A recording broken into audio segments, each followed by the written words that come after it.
For LMUWrestlePlayers.com, I'm Scott Erlin, joined by head men's volleyball coach John Cash. Coach Cash, you opened Mary Mars Gymnasium this past weekend with a couple 3-0 sweeps over Alderson Broadus and Belmont Abbey.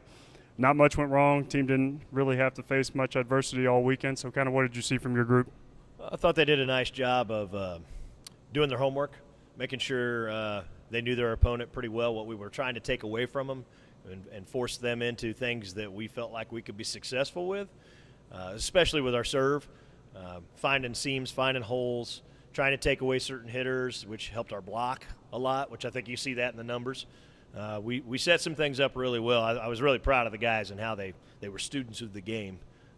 With that said, there's still some things out there we got to shore up. Thought our left side block could close a little bit better, so we can add to those totals.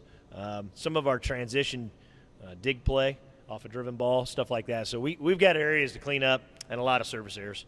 So we still have to be there. We have to be aggressive, but we also can't miss as much. A couple program records went down this weekend. Against Alderson Broadus on Friday, you break the Mary Mars record for hitting percentage 409. And then on Saturday against Belmont Abbey, a program record for blocks. Pedro Carvalho led that with 10 blocks individually, which is also a program record. So it must have been nice to kind of start off things with, a lot of new program records. Yeah, I mean, well, records are always made to fall, right? That's just kind of the deal with them. But with that said, I thought the guys executed the game plan. That was the reason all that happened. If you look at the numbers, they're pretty balanced. The percentages are decent for all the guys in the hitting, and that's a huge compliment to our ball control. Logan Curley was outstanding with his ball control. And then the man who's got to dish out the assists, AJ, he absolutely threw some dimes out there for our hitters, and all they had to do was put the ball away, and they did, which was good. I was happy with that. So, yeah, when you do things like that, records will fall. And you talked about the left side blocking needed to be a little bit better. And when we talked yesterday, you also mentioned there were some things you needed to clean up. So what else are you kind of seeing out there?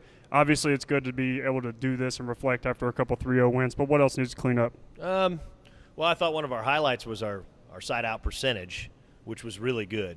If we can get that up to 80 or higher, then we can have some mistakes here and there, and we're not real worried about it. Our side-out ball play was really good, but I think it can still even be better. Coaching staff kind of felt like that in the midway points of the sets, we kind of hit that lull, and while we were able to side out of that, we'd like to not have a lull at all. If we've got an opponent down and they call a timeout, we need to come out of that timeout and respond. We missed a lot of serves out of the opponent's timeout, which I'm not very fond of, and that's definitely something we need to be better at.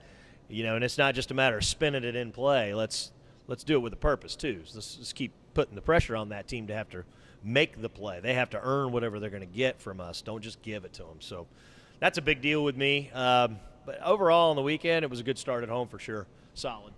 When you play the third game of a 4-game homestand here on Friday against Bruton Parker, they're in the same position we were in last year. They're a first-year program playing their second match ever. So what do you expect from your team who's trying to get above 500 for the first time in program history?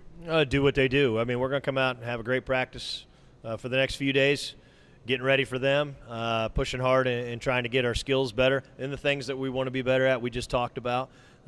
So those will be focal points moving forward, and that's not just for Bruton Parker. That's for everybody down the line.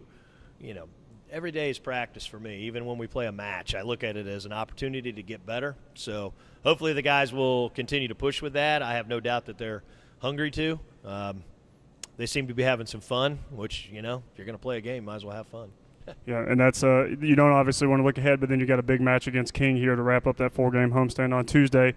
So that'll obviously be one of the bigger tests aside from Hawaii that you've played this season. Yeah, absolutely. King, Ryan does a great job. He's got a solid program. They've got guys all over the floor that can play the game well, who have the IQ, who also have the size. They're going to present a huge challenge for us, and we're going to have everything clicking to be able to do some damage versus them. But there again, we're not backing down from anybody. We revel in the idea that we get an opportunity to play a team like that. So we're pretty excited about that as well. Once again, the Rail Splitters are back in action here on Friday against Bruton Parker at 7 p.m. For Coach Cash, I'm Scott Rowland, and this is LMUWrestlePlayers.com.